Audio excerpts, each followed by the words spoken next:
throw out there. Colon cancer and pancreatic cancer, right?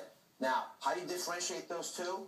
It comes down to the pale stool. And I'm going to explain this in a second, but it's really important. Because the big killer of all, in fact, is pancreatic cancer. That's the one that we've got to focus on. And you've heard about pancreatic cancer. Oh, absolutely. Yeah, and what have you heard about it? Very aggressive, very resistant to treatment, and often those who are diagnosed, unfortunately, don't have a long life expectancy.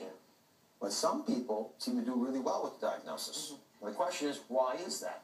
It's because they found the symptoms and paid attention to them, and they're able to figure this out much earlier. If you catch almost any cancer early, you'll be able to beat it out. Now, here's why this is so important. The pancreas lies deep in the body, okay? It lies behind the stomach, just beneath the liver. That red structure there is where it is. Now, it helps digest the food by giving it specific enzymes that we need. It's vital to do all kinds of important things for us. And so, because it's nestled in the back, a lot of times the symptoms aren't evident to us. But it's touching organs in the front of the belly, yet it's backed by the spine, so it can cause pain in the front of the belly and the spine, the back of the belly as well. And that radiating pain from front to back is a classic hallmark of pancreatic discomfort, of the pain that it causes. Now, what I want to do is explain what this little red organ looks like in reality. So you get to put the purple gloves on. Right? And this is one of the most spectacular organs we have ever shown on this program. A lot of folks don't understand that a healthy pancreas should look like this. Okay. You see how small it is? Yes. Go ahead and touch that and describe that to everybody. Okay, it's small, kind of rubbery, but, you know, cool to touch. Feels pretty firm. So, it's pretty straight up when you see it normally, and pretty innocuous looking. This, my friends, is what pancreatic cancer looks like. Wow. And you see how this structure, it's gotten thick, and it's attached here to the intestines. This was taken out of someone who had an operation for pancreatic cancer. Wow.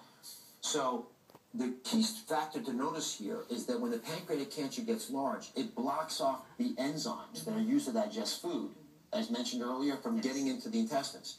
When you don't have the enzymes to digest your food stays beige colored. Doesn't get the bile in it, and doesn't get the enzymes to digest it normally. Colon cancer doesn't do that, folks. Colon cancer squeezes off the passage of bowel, of stool, but whatever goes through, there's the same color it used to be. Okay. That's why it's an important clue. Go ahead and feel it. Feel how hard and aggressive that is. Oh, extremely hard. Yeah. It's literally invading surrounding structures. So, the question is, how do you cut your risk of developing pancreatic cancer? Oh. And there's two important risk factors. The single most important factor by far, in my opinion, is to reduce your weight. Okay.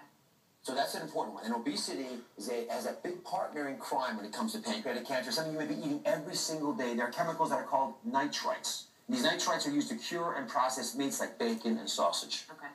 You eat a lot of bacon and sausage? No, I don't. I'm a good girl. I'm proud of you. I'm proud of you. There's a study that just came out that showed that preservatives, like these nitrites I'm talking about, they damage the DNA, the blueprint of these cells. They can increase your risk of pancreatic cancer by 38%. Wow. 38%. Literally eating the equivalent of 2 sausages a day was what caused that kind of an increase. Oh, my goodness. So we don't want those in your diet. Fair enough? Fair enough. All right. You psyched up now about catching these problems? I am, absolutely. Yes. I'm proud of you all. All right.